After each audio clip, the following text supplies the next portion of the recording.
KBLA Talk 1580. I'm Dominique Diprima. The show is First Things First, and I am so excited to welcome into our daily deep dive. Really, she's become America's Congresswoman, but in reality, she's our Congresswoman. She is considered one of the most powerful women in American politics, representing South LA and beyond. Congresswoman Maxine Waters. Hello. Well, I am so delighted to be here with you in studio, talking with you. You know I can't stand to be away from you for too long, right. And so I'm delighted to be here today. You know, I really pressed you to come in because I just wanted you to see KBLA, but also for us to be able to be on camera, and we'll share this on YouTube, because you have been just such a great force in my life and the lives of so many of us. And I think I told you off camera, and I'm going to tell you on camera, you remind me of my own mom in a way. You guys are both Leos. You're both, Leo. Unapologetically outspoken, fearless women. Mm-hmm. And you have just been such an influence. Every time I feel like I'm going to punk out and be afraid, I think about what you would do, and I take bold action. What a compliment. Thank you so much. It's a compliment, but it's true. And so I wanted to focus a little bit today on you, because we can talk about issues, because I know you're issue-oriented, but we always talk about issues, and we never talk about you. How did you get to this fearlessness that you have? And, you know, it's not compared to for a woman or for a black woman. It's for a person, for a congressperson. Most of the men in Congress are much more scared to speak out than you are. Well, I've been asked this question several times, and I've had to think about it a little bit. And I draw on the experiences as a young child and my mother. I have 12 siblings, and my mother was a hardworking, outspoken, woman who I think I have patterned myself after in many ways. She spoke her mind. She was a real advocate for her children and for whatever she believed in. And I think even without knowing that influence and understanding that was happening to me, I think that's where it all comes from. I'm not afraid to speak out. Sometimes I wonder why people think that somehow that's courageous or somehow it's the wrong thing to do. I just don't get it because it seems so natural to me. But it is courageous. I guess that's why folks don't do it. So let's go back to little Maxine Waters, child Maxine Waters with 11 siblings. Yes. Talk to me about what life was like coming up for you. Well, with, a large family, you learn a lot very early. First of all, you learn that either you're going to share or you're going to be fighting all the time because you fight about clothing, you fight about food, you want to get your mom's attention, what have you. And so I remember having, problems with my brothers and sisters often because we were always struggling, trying to be the first or trying to get somebody's attention. However, we were a close-knit family.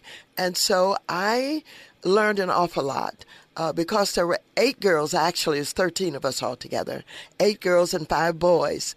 We learned to do the work of boys. And so we did everything from shovel coal to wash windows, scrub floors. We did it all. And we learned how to repair things because, the 5 boys were all younger than we were. And so, from the 8 girls, starting with the oldest one, we all had to do the work that was needed at home and, in our house.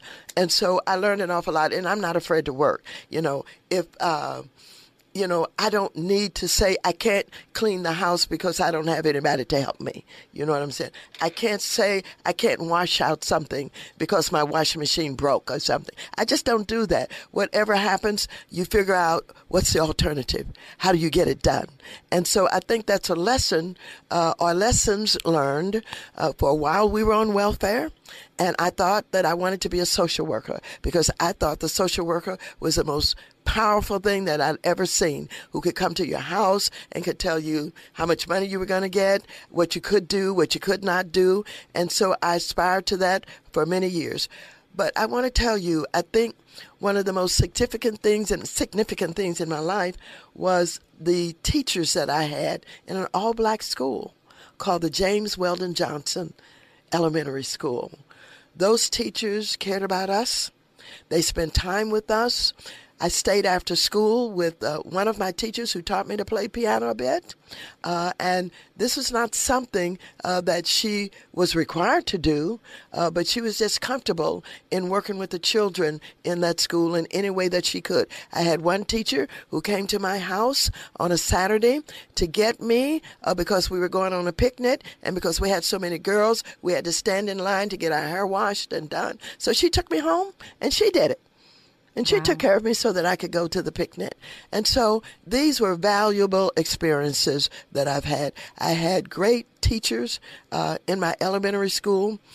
We had great principals in our high school. We went through the 8th grade, in our elementary school. When we started high school, we were 9th grade. I was there when the Supreme Court decision came about on desegregation, and I can remember the principal running into our class and telling us, what he had just heard on the radio. It was a close-knit neighborhood. We all knew each other. We were in and out of each other's homes. We were on a little street called Montrose, and it was like a little village, and we knew everybody.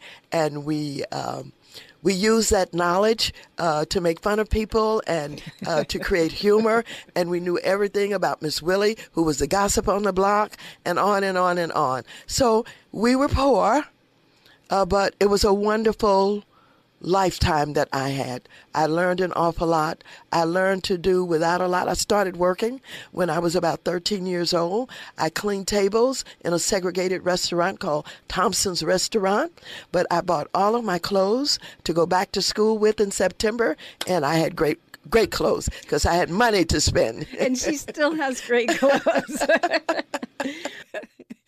Congresswoman Maxine Waters, fashion icon. We will continue our conversation as we come forward. KBLA Talk 1580. You have the right to remain silent, but don't let them hear you on KBLA Talk 1580. Money ain't a thing. Money. Old money or new money. Either way, KBLA Talk 1580 has you covered. That's right, baby.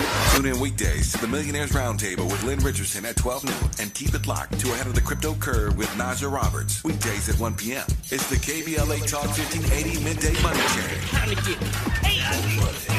At noon, Lynn Richardson is making millionaires one family, one day, $1 and $1 at a time. At 1 p.m., Naja Roberts, the queen of crypto, is here to make sure you don't get pulled under by the rising tide of these new currencies. Old money or new money, we want your money to work harder for you than you did for it. Yeah, that's what I'm talking about. We want to help you make vertical and horizontal money.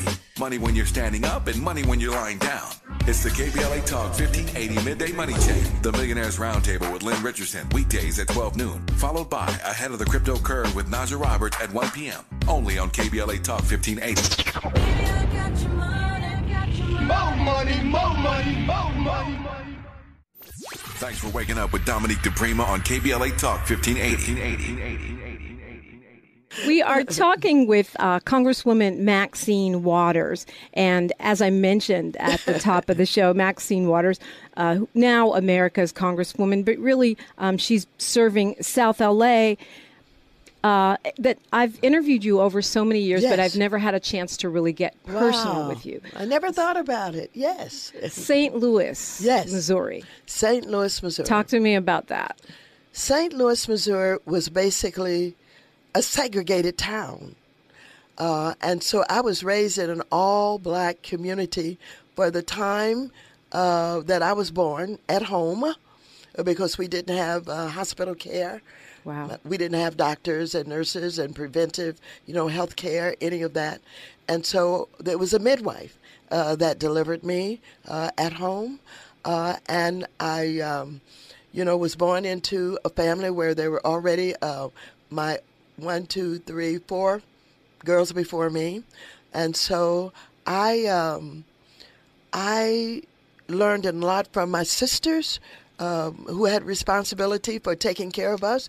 My mother was, bearing children practically every year, so the older ones had to take care of the younger ones, and so my sisters helped to do that, and I learned to mind them, as they would say, and respect them, but I learned to fight with them also.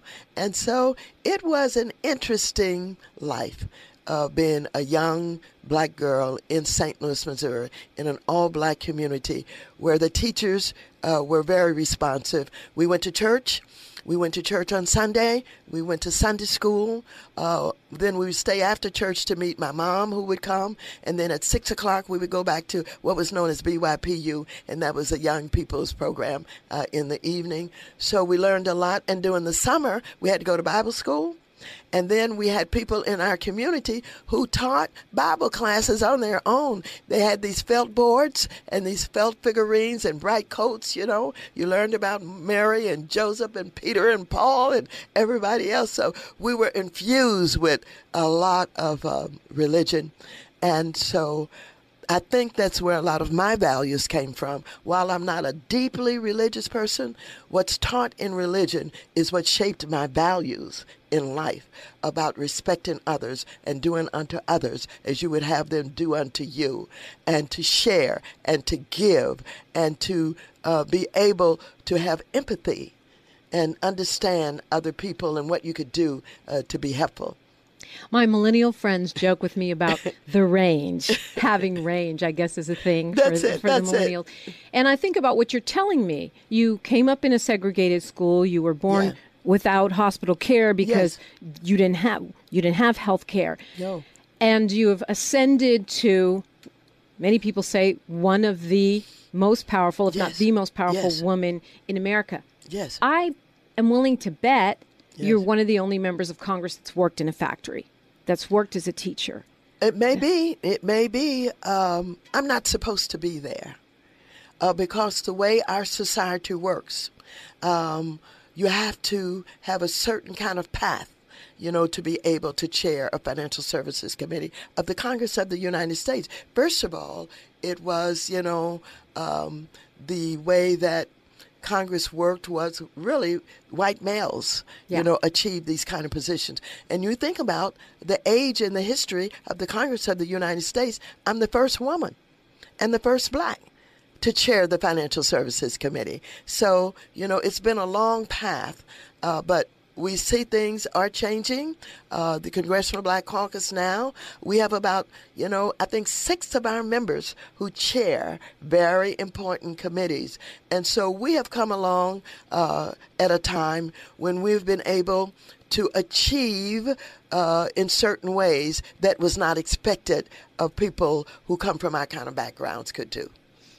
And let's circle back to financial services for a minute, because I think there are some jobs that are harder than they look. Yes. I imagine being president, maybe radio might be one of them. Yes. But that chairing the Financial Services Committee, you've got to be able to understand complex banking regulations and different kinds of financial instruments and all of the, now you're working on crypto, which is something that many in the traditional financials world do not understand. That's right. But yet you've been agile enough intellectually to understand these things. And some folks say, well, when you get over 50, nobody over 50 understands anything in the cyberspace.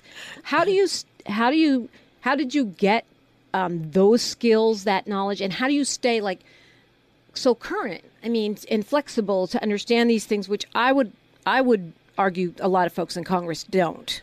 Well, let me just say that Financial Services is an important committee. Yeah. And we have a lot of difficult issues. The one thing that bothers me about it is the people that I want to know what I'm doing and why I'm doing it are not that interested in the work of financial services. And even when we work on stuff like predatory lending and what we're doing with the big banks and how we're changing things with Dodd-Frank reform and all of that, people want to be able to go to the bank and put their money in and get it out when they need it and pay their bills. They don't know what goes into making sure that you have a Consumer Financial Protection Bureau that will protect them and protect consumers so they don't get ripped off, as they have often been done in the history of this country in financial services. So sometimes I long for people to understand what I'm doing, but knowing that it just doesn't happen that way. You just do it, and you see the outcome of it as you travel and as you interact, throughout the country, what you're doing and whether or not it's making a difference. And so oftentimes I see the success of our work that maybe is not understood, but still is very satisfying to do. And so, of course, I read an awful lot. I'm on the plane going back to Washington and coming back from Washington 5.5 hours, and that's a lot of reading time. So I get a chance to do a lot of reading there that I don't get a chance to do in office because we're so busy. I listen to people, and I pay attention to what people are saying, and then I really pay a lot of attention to all of the social media platforms. I tweet. And you do. I tweet, but I pay attention to Facebook and to Instagram and to all of the other platforms. And I'm a very curious person. And so my problem now is I stay up too late because I can't divorce myself from what is happening on the internet. Congresswoman is up tweeting and she's on Instagram. Go to sleep. And the doctors tell us that you've got to get 8 hours sleep. Yeah. Because 8 hours sleep is important to your overall health. And so I keep trying, and I'm working at getting sleep. But if I wake up, it's hard to go back because I'm going to go to the internet and see what's going on. Yeah.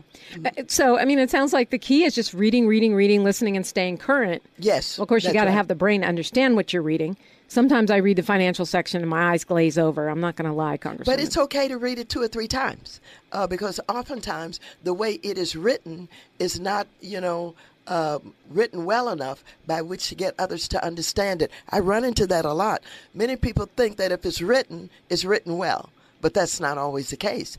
And so sometimes you have to read it 2 or 3 times to get what someone was trying to share with you. But it is really important. We talk about building generational wealth. We talk about redlining. Yes. We talk about, now this controversy around the assessments of homes and how Black-owned homes are getting appraisals that are hundreds of thousands of dollars less than what it's actually worth. And so whether folks understand it or not, we've got to start to grasp how important it is. You mentioned predatory lending, and so many people get caught in these payday loans or car loans, and loans that they take out with their car as collateral. And now they're in a cycle, a financial cycle that they cannot get out of. Well, absolutely. And, even if people earn a decent amount of money, a lot of that money is being ripped off in ways that they don't even understand. The fees that people are now having to pay, and whether it is your utility bills or it's some kind of loan that you have. And I'm worried right now because of this inflation that the way to bring it down is to increase interest rates. But I'm worried about the people with mortgages. I'm worried about the people with loans. And these interest rates may increase for the next 4 or 5 times before December in order to bring down inflation. Inflation is a real problem, and people are feeling it at the grocery store. Yes, bacon is $1 more to buy bacon. And so people are upset about that. Gasoline, I'm talking to members who are going nuts about the fact that gasoline is up over $3 in the South somewhere. We're at $6 plus. Yep. Well, I just paid $6.30 for premium just the other day. Are we about to go into recession, do you think, Congresswoman? I don't know. I hear some of the talking heads talking about that possibility. And I'm trying to listen to some of the experts who are really in finance. Right. And who really understands how the economy works. I cannot say that at this time, and it may be because I don't want us to go there. Yeah. But I think we've got to fight the inflation.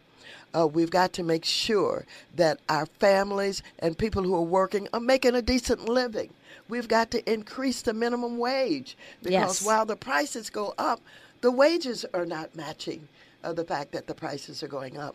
And so we have these issues to deal with to try and make sure that we're making the economy work. I work very closely with the head of the Fed, Chairman Powell. I work very closely with the Treasury, who is Ms. Yellen. I work with them. I'm listening to them, and we're trying to do everything that we can.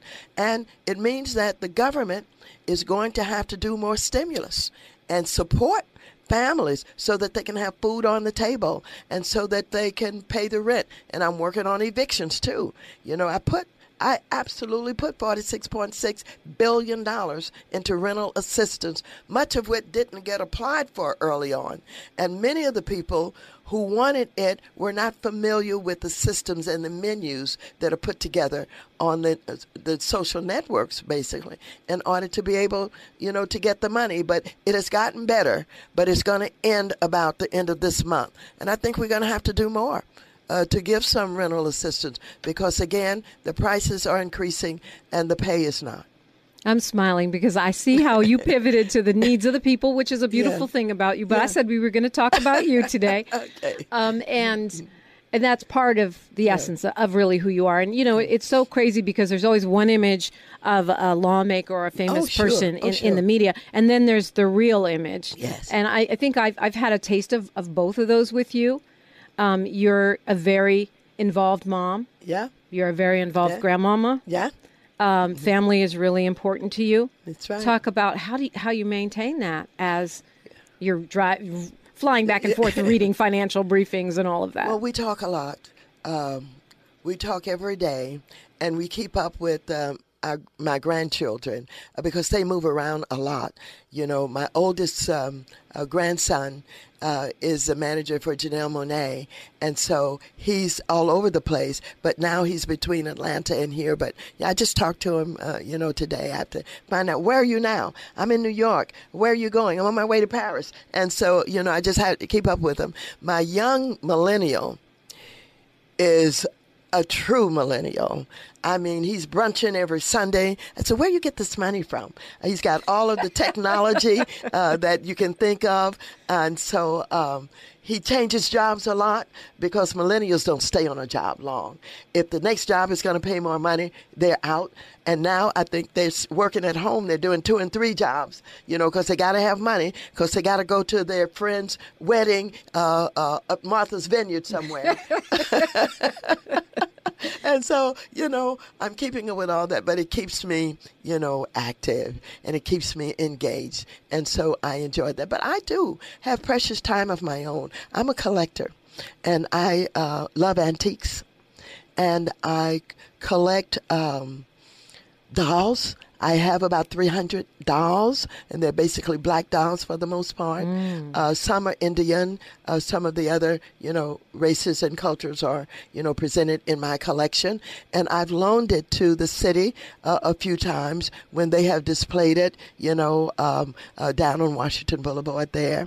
And I don't collect as much now, but I'm a lookaloo, and I will stop at the drop of the hat if I think something is going on at an antique store or I see something sitting on the sidewalk. You know what I mean? I look and I'm engaged. I don't collect as much, but I do have Philco radios. I collect old radios, and I love them, both the ones that stand on the floor and the ones that are table. I just love the artistry of them. Yes. The wood is so fantastic, and the craftsmanship that is going into these items is like unmatched today. They don't do that anymore. And so I have things that I really enjoy looking at and seeing and owning. So great to continue this conversation with Congresswoman Maxine Waters, only on KBLA Talk 1580. More of First Things First with Dominique Diprima when we come forward. Find a righteous rage and don't be afraid to say what you see. We're KBLA Talk 1580. We are talking with Congresswoman Maxine Waters and taking a little deep dive today into her life and who she is, what makes her tick. Yes. One of the things that's striking me in this conversation, aside from, you know, what I'm used to, which is your enthusiasm, your energy, just your, I guess, joy in life, is your memory. I mean, you talk about, okay, so I was with this teacher and they had on a red blouse and, you know, it's how, I mean, you recall everything. It's a You've lot. always I don't been know if that it's way? everything. I feel but like a I lot. can't remember what I did yesterday. But I mean, I know that's got to serve you as a lawmaker. But have you just always been that way, or is this something that you cultivate? No, unfortunately, I have just learned a lot in life by doing and having to do. And I think that perhaps because, I come from a large family and I had to think about a lot of things and about how I would do things. When we were very poor in my family and we were on welfare, they used to give out dolls. And so I would think about what I would do to keep from maybe getting a doll that maybe some of the younger kids should have. You know what I mean? And I kind of think about it ahead of time. And that is one lesson that I've learned quite a bit about from a lot of people and some of my teachers is trying to think ahead. Playing chess, trying to not checkers. Yeah. Anticipate, think ahead, and prepare. Those are some of the lessons that I've learned. And so in thinking ahead, it is how do you stay out of trouble and how can you be helpful? It goes both ways if you're thinking ahead. And so when they gave out the dolls, I would say, I don't need a doll. I'll give that doll to, one of my younger sisters or brothers or something like that. But I think about it ahead of time and how I was going to do it. You say, I don't need that doll, and then you go get a job and buy yourself a doll. Yeah, and I own a lot of dolls. Yeah, you have a lot of dolls. Thinking about where you are now, and I was joking around that whenever you come, I always try to be as glamorous as possible because I'm trying to match You're always glamorous. Because I'm trying to be like you, but trying to match your vibe.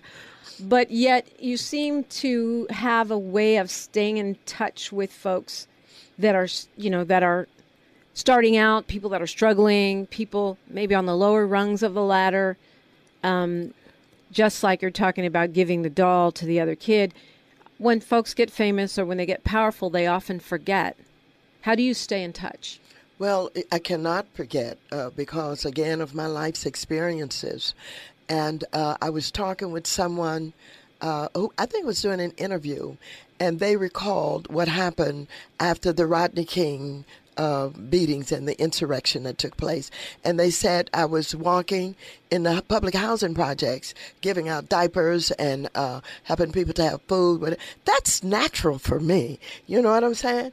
If you know and you feel that people are hungry, then you do something to help them get food.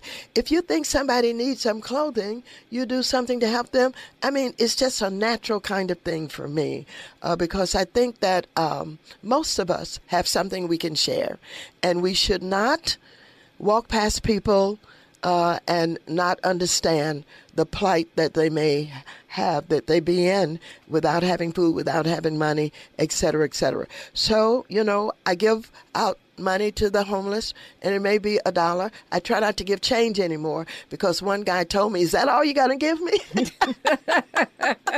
Wow. I was downtown, so I try to give $1, and if I don't have it, I just don't have it. But if I have $1, I'll give $1. And so, I just think that, what happened, during that insurrection and the way that it was being described to me about what I was doing, it was not just me that was doing that. Some of the gangbangers in the public housing, they were coming up with all kind of ways to help people. They, too, were giving out, they go in their pockets, they were giving out money. They were going and getting food. And that was one of the joys of my remembering, about people and, not thinking that people are, defined or categorized in a certain way because where they live or where they look or where they dress, what have you, they were helping out. And, of course, I was doing it. I'm from a big family. People have given us food. You know what I mean? And I give out food. And so I get involved in the food giveaways. As a matter of fact, I work very closely with Janelle Monáe, who comes in here, and we're going to do another one at Southwest in April because that's very important. Lots of people come, they line up, and we give them as much as we can give them to make sure they have food on the table. Watching the confirmation hearings for Judge Ketanji Brown Jackson to become a Supreme Court justice, and hearing how she's been bullied and berated, rules being broken, disrespected by members of Congress. And this is 2022. That's right. You've been there for a minute. That's right. It did, preparing for this interview, it did make me think, imagine what Congresswoman Waters has experienced in that space. And when Judge Brown Jackson said, well, you know, talking about when she was on the Harvard campus and she felt like she didn't belong, I'm sure you must have had those moments in Congress. Well, let me just say this. I've come to the point in my life where when there are acts of racism, when there are those who would do what you see some of those senators doing right now to her, I'm ready for them because I expect that that's what they're going to do.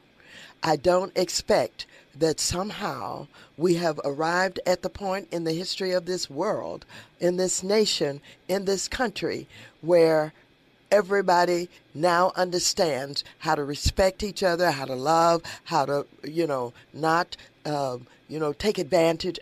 I expect that that's a possibility. I don't expect everybody will do it, but that's a possibility. And the reason that I've had to come to, that kind of way of handling it is there were times in my life when I wouldn't take it. And I would respond in ways that really, you wouldn't want to see today. And so she, in her life's learning, she's brilliant, she's committed, she loves the Constitution, she's well educated, and she has learned how to conduct herself in ways to get beyond those who would stop her and would block her and would get in the way of her rising to where she has arisen today. I'm hopeful, still a little bit hopeful, that the people of this country and this world can see how outrageous those members are, challenging her religion. And this country and the Constitution is built on the separation of church and state.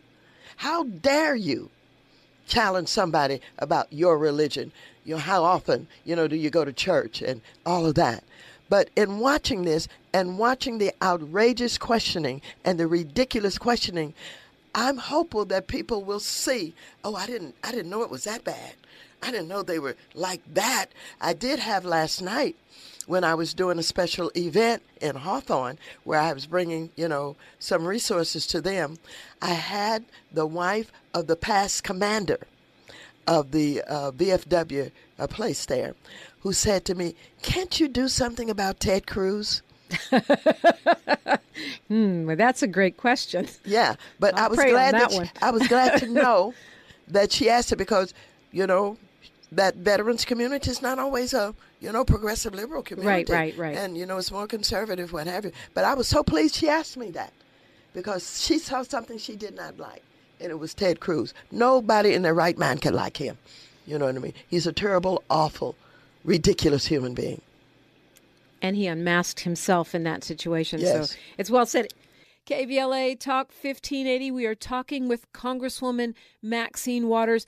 I'm Dominique Diprima, and the conversation continues right after this. She's reclaiming her time on KBLA Talk 1580. More First Things First with Dominique Diprima when we come forward. Amplifying progressive voices. We're KBLA Talk 1580.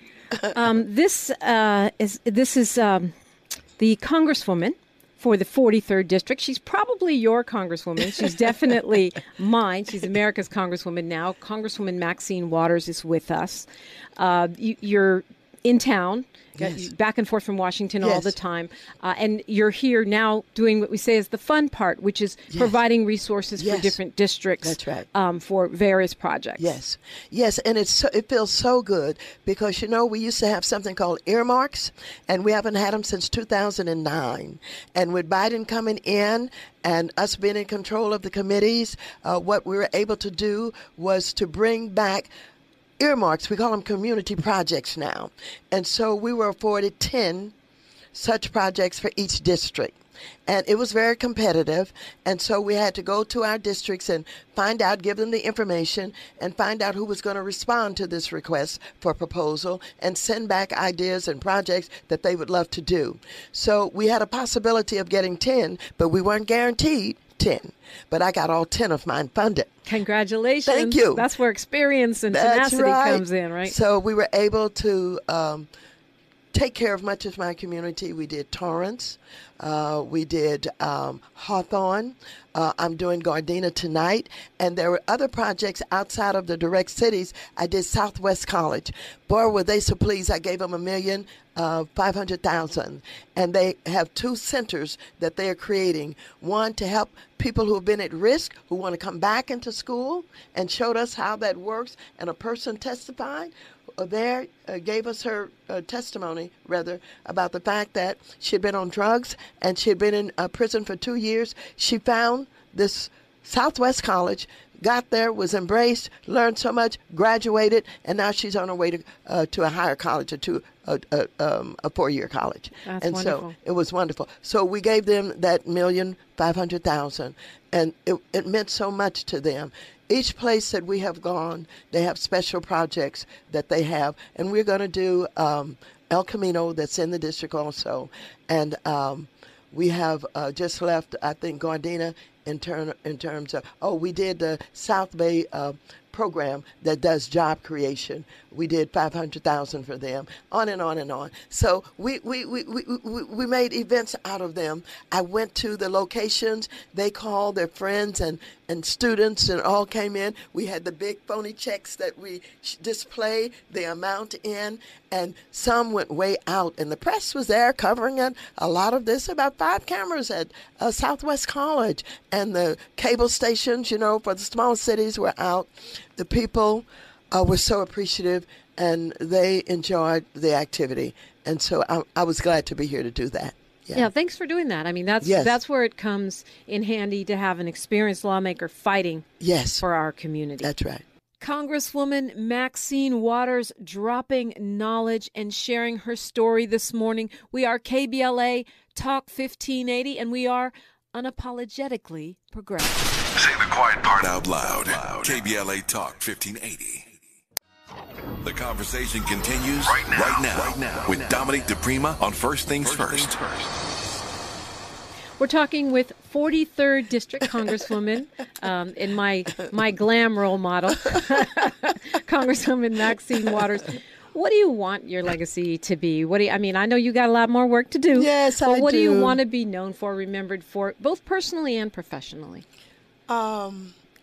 It's hard for me to just define that. And the easiest thing to say is I want to be remembered as a fighter who cared about the least of these and who was courageous enough to demonstrate that in her work, in everything that she did. And so Maya Angelou said that courage is the best of all of the values. And that is very important to who you are and what you're able to do. And I kind of identify with Maya Angelou quite a bit. And so that's kind of how I'd like to be remembered, that I was a fighter and that I cared about the least of these. And I had the courage to stand up for them. No matter like when a true where. Leo. A lion. You know about Leos, huh? My mama was Leo, so fighting for what they believe in fearlessly. Yeah.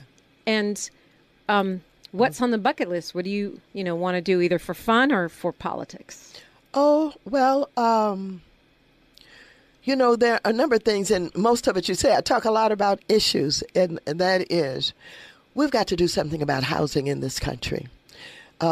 And it's not simply homelessness. Homelessness is off the scale all over this country, in particular in L.A. County. We've got to get the people off the streets, but we've also got to make life more affordable to the average person. People who work every day, who earn a decent living, but still can't buy a home. Some can't even pay the rent on time. We've got to make life more affordable so people can have a decent quality of life and they can realize their potential, in life. So I'm focused on housing, and we have the Build Back Better bill that I had a great part in because all of the different committees had the input. So I created 150 billion ask for housing. I wanted 300 billion, but after I finished negotiating, I was able to come up with 150 billion.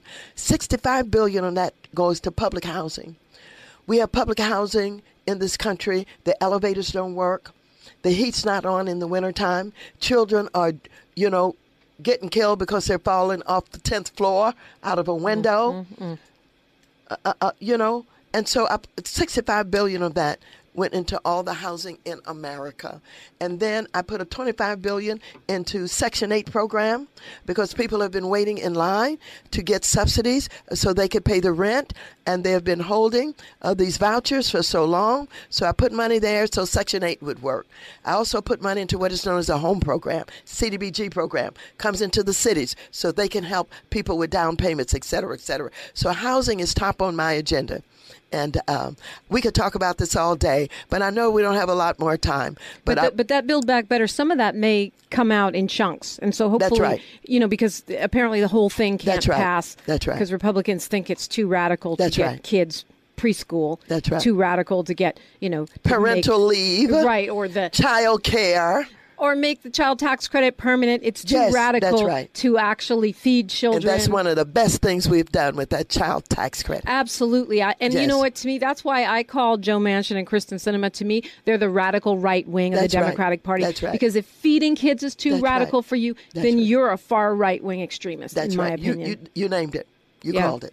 So, hopefully that housing plan that you put together will come forth in a piece of the Build Back Better, since we probably won't get the whole bill passed. Yeah, I'm so hopeful. And Barney Frank and I had worked on creating a national housing trust fund that never got funded, and that's to build affordable units with. And so I put some money in there. I put about, I think, $15-20 billion there. But that's in Build Back. I've got so many different ways that I'm approaching, getting more affordable housing, taking care of, stopping evictions, making sure people are subsidized housing, all of that. And if I could just get that $150 billion, I'd be happy. But I've got to fight for as much as I can get. Got to keep fighting. Yeah, that's right. Congresswoman Maxine Waters, thank you so much for all of the people that you mentor. You have your own kids, and then I know there's dozens and probably hundreds of us across the country that you pour into. Thank you for that. You're welcome. Thank you for always fighting for us. Thank you. And thank you for letting us get a little peek into your life today. Well, thank you for being our talking drum. That's what I tagged you as, and I describe you as, because we depend on you to be able to talk with us and give us information and share thoughts that we don't get in other places. And so we appreciate that. And you are our talking drum. And I appreciate everything that you do because you're up on all the issues. You know what's going on. And when you talk, you're not talking about what you heard. You're talking about, because you're a reader, you pay attention, you listen, and it shows. And I appreciate that. Just trying to be like you, Congresswoman. Just trying to be like you. Thank you so much for coming by KBLA. It's really been an honor. Thank you for having me. I appreciate being here. Yes, indeed. Thank you, Congresswoman. I want to remind us on the way out the door today. Today is the very last day to get that help with your rent. If you got behind during the pandemic, with your mortgage, if you got behind during the pandemic, if your tenant got behind, also utility bills, even future rent. But you have to get in the pipeline by today. You can call 833-430-2122, 833-430-2122, or you can just type in housing is key to any search engine. Housing is key. It's really important too, because if you're in the pipeline to get this help with your rent, then that will slow down or even trigger resources for you to help you to stop from being evicted. All of the different assistance that they have for tenants will be triggered by this application. So please, please, please take advantage. Get the money, get the help. Let's not get any more people houseless around here. 833-430-2122 or Housing is Key on any search engine. The best of Tavis Smiley is next after news and traffic. You know, I'm going to end with a quote today from Congresswoman Maxine Waters. She says, "Everyone has a part to play. We have the power. You can do it." Until next time, be safe and be well. One love. KBLA 1580.